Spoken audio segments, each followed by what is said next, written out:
Good morning, Terraria players, and welcome to the finale of the Calamity Mod 1 Block Challenge. I am Bladeburger, your average burger enjoyer, and in this episode we finally end this mod once and for all, until I play it next time.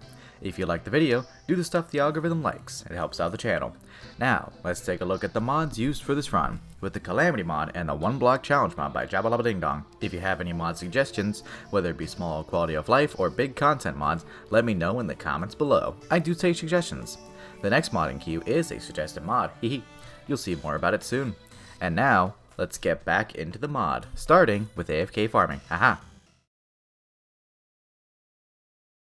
In between clapping yarn and now, I had AFK farm for a while as Auric ore had spawned in the 1 block. I crafted a bunch of Auric Tesla bars, which were made from Auric ore and yarn soul fragments. With it, I was able to upgrade my Elysian tracers to Celestial tracers, using the Drew's wings from Yaron. I was also able to craft Auric Tesla summoner armor. It was made with a bunch of Auric Tesla bars and a bunch of various accessories like the flying carpet. It also required the 3 previous tiers of post-Moonlord armor to craft: Tarragon, Bloodflare, and Silva. Done and done. Its set bonus combined the effects of the previous tiers of armor and gave 6 minion slots and 75% bonus summoner damage. It was the final tier of armor before the final bosses. Very strong. It was then time to prepare for the first of 2 final bosses, the Exo-Mechs. To summon them, you need to craft a Codebreaker and its additional pieces. Normally you do this as you explore the various labs underground, but they don't exist in this world. Fortunately, the 1 Block Challenge mod allowed them to be crafted using mysterious circuitry and dubious plating, which could just be extractinated using the power cells from the power stations. I started with the Codebreaker base, then the decryption computer. I decrypted the first schematic, then made the long-range sensor array, then the advanced display, then the voltage regulation system, and finally the Auric quantum cooling cell. I was then able to summon the boss. But on the first try, I noticed that the Sorrow's Possession didn't really have the range, so I crafted the Midnight Sun Beacon, a summon weapon that made little UFOs. Initially summon them allows the summons to blast a starter laser attack, so it was good to resummon them even at max summon slots. After about 3 more attempts, I beat them. Here's the fight in full. It's a long one, but a good one. Enjoy!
Exo-Mechs down. Great fight.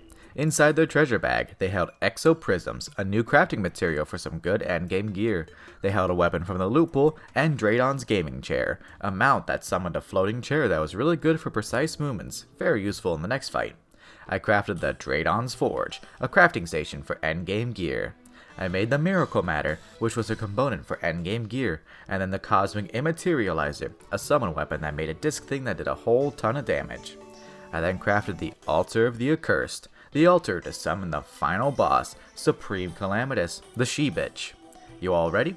Let's take a look at the loadout I used for this fight, as per usual with final bosses.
Let's get into the fight against Supreme Calamitous.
and Supreme Calamitus was defeated.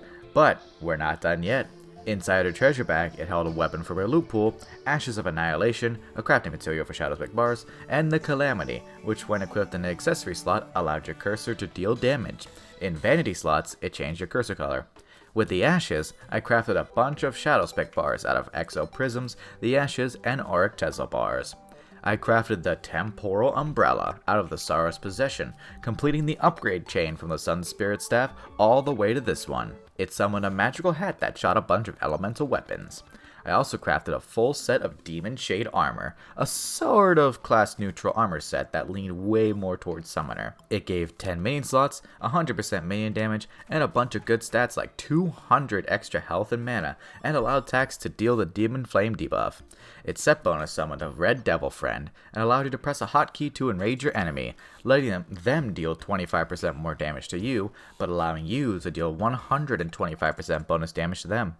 The final thing I crafted for this run was the Universe Splitter, a summon weapon that's, yeah, just watch.